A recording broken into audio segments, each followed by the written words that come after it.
একটু চা পান করবো?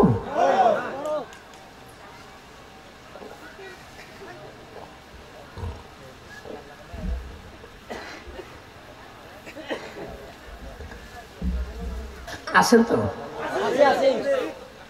আমি কোরআন থেকে যতক্ষণ বলি আল্লাহ যদি কবুল করে নেন আপনারা থাকবেন। Come to the point dear audience. একটা পিপিলিকার জ্ঞান, একটা পিপিলিকার প্রজ্ঞা কত বৃহৎ, সে কত ব্রড মাইন্ডেড, গোটা জাতির উদ্দেশ্যে কত সুন্দর বক্তব্য সে দিয়েছে। পিপিলিকা হয়ে বলছে তোমরা গর্তের ভিতরে ঢুকো, গর্তের ভিতরে লুকাও, আর আমরা মানুষকে গুলি করে মেরে দিচ্ছি। কথা বলেন তাই কিনা? দায়িত্ব সম্পর্কে আমরা কতটা অবহেলা করছি। পিপিলিকা সম্পর্কে আরেকটু জেনে নিন। আমরা পড়েছি একটা পিপিলিকা যখন পথ চলে আরেকটা পিপিলিকাকে সালাম না দিয়ে কখনো সামনে যায় না। সুবহানাল্লাহ। একটা পিপিলিকা আরেকটা পিপিলিকাকে সালাম না দিয়ে পথ চলে না। দুইটা পিপিলিকা বাসায় খুব খেয়াল করবেন, দুইটা পিপিলিকা দুই দিক থেকে রান করে দৌড়ে আসে, এসে মাঝখানে ব্রেক দিয়ে দাঁড়িয়ে যায়। একজন আরেকজনের মুখে মুখ না দিয়ে ওরা সামনে যায় না, অর্থাৎ সালাম না দিয়ে সামনে চলে না। আর মানুষ একজন আরেকজনের সাথে কথা বন্ধ বছরের পর বছর থাকে, কতক্ষণ, তাই কিনা? রাগ এত বেশি, জামাই শ্বশুরের সাথে কথা বলে না, শ্বশুর জামাইয়ের সাথে কথা বলে না, কতক্ষণ না কেন? অর্থাৎ বৌমা শাশুড়ির সাথে কথা বলে না, শাশুড়ি বৌমার সাথে কথা বলে না। আমাদের ভিতরে সম্পর্কের এতটাই অবনতি যে আমরা একজন আরেকজনের নাম পর্যন্ত ভুলে যাচ্ছি, রক্তের বন্ধনকে অস্বীকার করছি। কোন যে আত্মীয়তার সম্পর্ককে ছিন্ন করে সে আর মুমিন থাকে না, তাই কিনা? কতক্ষণ? আত্মীয়তার বন্ধনকে ছিন্ন করতে বলা হয়েছে নাকি মজবুত করতে বলা হয়েছে? আর জোরে বলবেন। কিন্তু আমরা সেটা করছি না। আমার ভাইরা, একটা পিপিলিকা আরেকটা পিপিলিকাকে সালাম না দিয়ে পথ চলে, এবং তারা যখনই চলে তখন দেখবে লাইন দিয়ে দিয়ে সুন্দর করে চলে। আর আমাদের প্রত্যেক ওক্তে বলা লাগে যে কাতার সোজা করো, কথা বলেন তাই কিনা? নামাজ পড়তে যে আমরা প্রত্যেক ওক্তে বলি যে কাতার সোজা করো, অথচ দেখবেন একটা পিপিলিকা চলার সময় কাতারটা কেমনে সোজা করে চলে। আল্লাহু আকবার।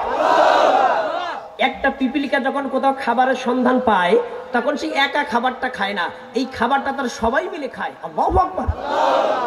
দেখবেন একজন খাবারের সন্ধান পেয়েছে, এই সন্ধান সে গর্তের ভিতরে বলে দিয়েছে, গর্তের ভিতর থেকে সব পিপিলিকা বেরিয়ে এসে খাবারগুলো গর্তের ভিতরে নিয়ে যাচ্ছে, অর্থাৎ তারা সবাই মিলে খায়। আর এটাই তো সুন্নাত নাকি? কথা বলেন। আর আমাদের টেলিভিশনে কি বলে? একা একা খেতে চাও দরজা বন্ধ করে খাও। কি টেলিভিশন বলে যে একা একা যদি খেতে চাও কি বন্ধ করে খাও? দরজা বন্ধ করে খাও। না, আমরা একা একা খাবো না, আমরা সবাইকে নিয়েই খাবো, আমরা সবাইকে নিয়েই খাবো। আল্লাহ নবী কি বলেছেন? যখন তোমরা তরকারি রান্না করবে তখন তরকারিতে বেশি করে ঝোল দেবে। কি দেবে? ঝোল। বুঝেন কিনা? ঝোল দিলে তরকারির পরিমাণটা বেড়ে যাবে। এই তরকারিটা তুমি তোমার পাশের প্রতিবেশীর বাড়িতে কিছুটা পাঠাতে পারবে। কথা বলেন। আর ঝোল দিয়ে তরকারি দিয়ে খাবার খেলে তোমার কষ্ট কাঠিন্য হবে না, পেটে পীড়া হবে না, তোমার হজম শক্তিটা বাড়বে। তাহলে রসুল বললেন ঝোল বাড়াও, আর আমরা রান্না করতে দিয়ে বলি যে ঝোল কমাও। তাহলে আমরা হাদিসের পক্ষে না বিপক্ষে? তাহলে এটা করা যাবে না। ভাজি আইটেম যখনই ধরেছি, বেশি তেল লঘু খাবার যত খেয়েছি তত আমাদের অসুখ বিসুখ বেড়ে গেছে, তাই কিনা? কথা বলেন। বাদশা নাজ্জাশী বিশ্বনবীর দরবারে একজন ডাক্তার পাঠিয়েছিলেন চিকিৎসা করার জন্য। 3 বছর তিনি থাকলেন, কোনো রোগী পেলেন না। 3 বছর পরে রসুলের কাছে এসে বলছি, ইয়া রাসূলুল্লাহ, ইয়া হাবিবাল্লাহ, আমি আমার দেশে ফিরে যেতে চাই। বলছি কেন? কোনো কষ্ট হচ্ছে থাকা খাওয়া? জি না। তাহলে? বলছে আমি এখানে থাকলে তো আমার ডাক্তারি বিদ্যা আমি ভুলে যাব। বলছে কেন? বলছে আমি 3 বছর যে এখানে থাকলাম, কিন্তু একটা লোক যে অসুস্থ হলো না, তা আমার ডাক্তারি বিদ্যা থাকে কি করে?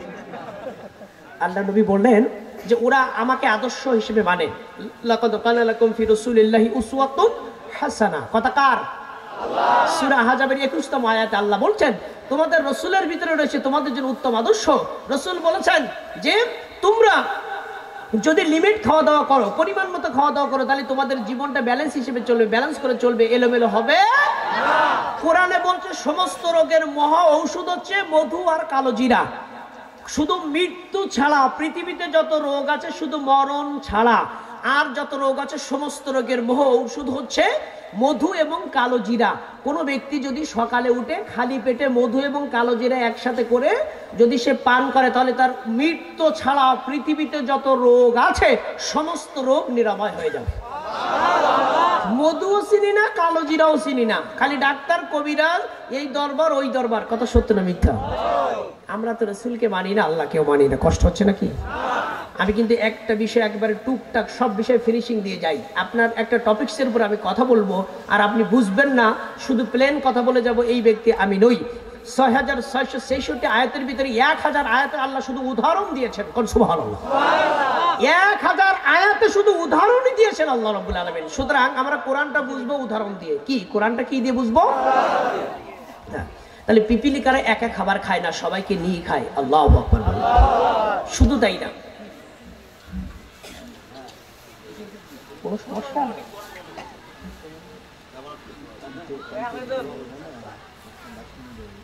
আমাকে দিয়েছেন আপনারা একটু আগে, আমাকে মিনিমাম 3 ঘন্টা টাইম দিতে হবে। আমাকে বাংলাদেশ থেকে এনে যদি সবাই না দেন এনে লাভ কি?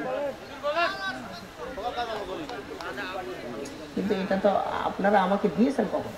মিনিমাম আমাদের তো 3টা ঘন্টা আপনার দিতে হবে। তাহলে 4 ঘন্টা বলেন, 4 ঘন্টা 4 ঘন্টা বলেন, 4 ঘন্টা।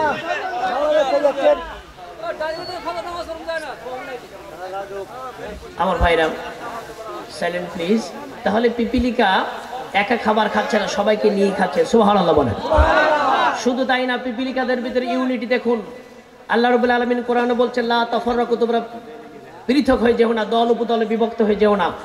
বৃষ্টির মৌসুমে দেখবেন একটা পিপিলিকা একা পানির উপরে ভাসে না, একটার ঘাড়ে আরেকটা, আরেকটার ঘাড়ে আরেকটা, আরেকটার ঘাড়ে আরেকটা, ওরা পানির উপরে জলের উপরে দলা দলা আকারে ভেসে যায়। সুবহানাল্লাহ বলেন। সুতরাং পিপিলিকার ভিতরে যে ইউনিটি আছে আমাদের ভিতরে সেই ইউনিটি নাই। আল্লাহ রাব্বুল আলামিন পিপিলিকার ভিতরে যে ইউনিটি দিয়েছেন এই ইউনিটি আপনার আমার ভিতরে দেওয়ার তৌফিক দান করুক না আমিন। আমাদের ভিতরে একতাবদ্ধতা থাকার তৌফিক দান করুক না আমিন।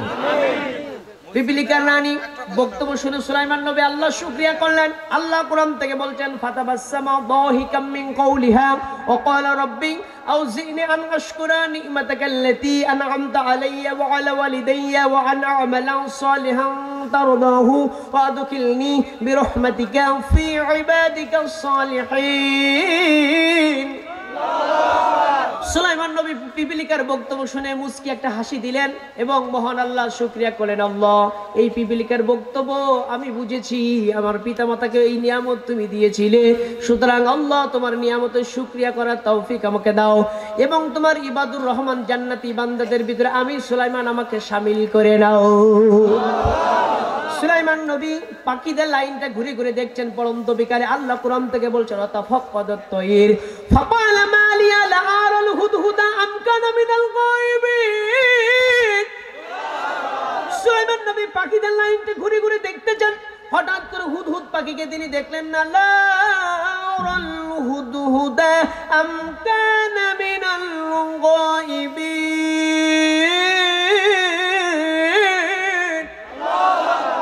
সুলাইমান নবী হুদহুদ পাখিটাকে দেখলেন না, যেটাকে আমাদের দেশে কাঠ ঠোকরা বলা হয়।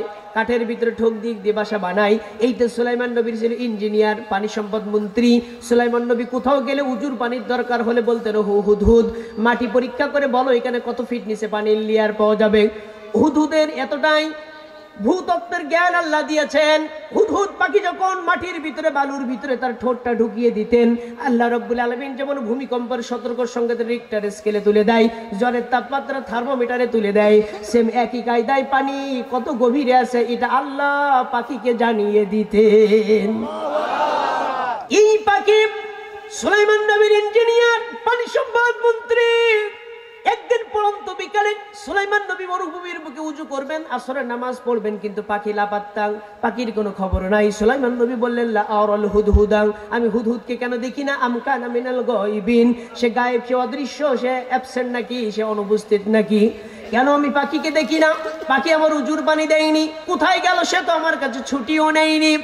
ও শকুন যোগাযোগ মন্ত্রী, যাও যাও যাও যোগাযোগ করে দেখো আসামি কোথায় লুকিয়েছে।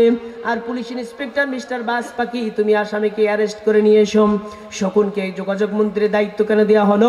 পাখি বিজ্ঞানীরা বলতেছেন শকুন যখন আকাশের ভিতরে উড়ে, অসীম নীলিম আকাশের ভিতরে উঠতে উঠতে শকুন যখন সামনের দিকে দৃষ্টি নিক্ষেপ করে, 1 নয় 2 নয়, শকুন 1600 বর্গ মাইল দেখতে পায়। এই শকুন উড়ছে, বাস পাখিও উড়ছে। উঠতে উঠতে তারা একটা পর্যায়ে যে হুদহুদকে লক্ষ্য করলো, হুদহুদ দৌড়ে আসছে, উড়ে আসছে। শকুন ডানা মেলে দাঁড়িয়েছে। হুদহুদ দাঁড়াও, কোথায় চলেছ? তোমাকে তো অ্যারেস্ট করার জন্য আমি পুলিশ এনেছি সঙ্গে করে। ও হুদহুদ, তুমি কোথায় পালিয়েছো? হুদহুদ বলছে, কারণটা কি জানতে চাই? আমাকে কেন অ্যারেস্ট করতে চাও? কেন পুলিশ এনেছো? আর আমার পথ কেন রোধ করে দাঁড়িয়েছো? পাখি অধিকার কেন লঙ্ঘন করছো? ছেড়ে দাও আমার পথ, আমি যেতে চাই। আল্লাহর নবী হযরত সুলাইমানের পানি সম্পদ মন্ত্রীর এমন বক্তব্য শুনে যোগাযোগ মন্ত্রী শকুন বলছে, তুমি কি ভুলে গেছো তুমি সুলাইমান নবীর পানি সম্পদ মন্ত্রী? আজকে উজুর পানি দাওনি এবং আসার সময় ছুটিও নাওনি। এই অপরাধে আল্লাহর পয়গম্বর তোমার বিরুদ্ধে গ্রেফতারি পরোয়ানা জারি করেছে। এই জন্য তোমাকে অ্যারেস্ট করে নিয়ে যাওয়ার জন্য পুলিশ পাঠিয়েছে। বাস পাখি সালাম দিয়েছে, তুমকো সালাম। হুদহুদ বলছে, শোনো, তুমিও মন্ত্রী আমিও মন্ত্রী, তোমারও ইজ্জত আছে আমারও ইজ্জত আছে, তোমার পার্সোনালিটি আছে আমারও পার্সোনালিটি আছে, সুতরাং সাংবিধানিক প্রোটোকল মেনে আমাকে অ্যারেস্ট করো। হাত পা পিঠ মোড়া করে বাধা চলবে না, চড়থাবড় দেওয়া চলবে না। আমি এলিট পার্সেন্ট, আমি ভিভিআই পার্সেন্ট, সুতরাং সেরকম মর্যাদা দিয়ে আমাকে গ্রেফতার করো। আমি কথা দিচ্ছি আমি পালিয়ে যাব না। তার আগে বলো, সুলাইমান নবী আমার বিরুদ্ধে কোনো শাস্তিমূলক ব্যবস্থা নিয়েছে কি? শকুন ডাক দিয়ে বলে, হুদহুদ, তুমি তো জানো না সুলাইমান কত হিংস্র, সুলাইমান কত কঠিন সিদ্ধান্ত নিয়েছে। শোনো, আল্লাহর কোরআন থেকে বলছেন, লা উযিবান্নাহু আযাবান শাদীদান আও লা আযবাহান্নাহু আও লা ইয়াতিয়ান্নি বিসুলতানিন মুবিন। আমি সুলাইমান নবীকে বলতে শুনেছি সে তোমার বিরুদ্ধে দুই রকম শাস্তিমূলক ব্যবস্থা নিয়েছে। নাম্বার 1, লা উযিবান্নাহু আযাবান শাদীদান। নাম্বার 1, তোমাকে প্রথম সে কঠোর আযাব দেবে, কঠোর শাস্তি দিবে। নাম্বার 1 সেটা কি চিনো? তোমার নখ গুলো প্লাস দিয়ে টেনে টেনে তুলবে, তোমার ডানা গুলো টুকরা টুকরা করে কাটবে, অর্থাৎ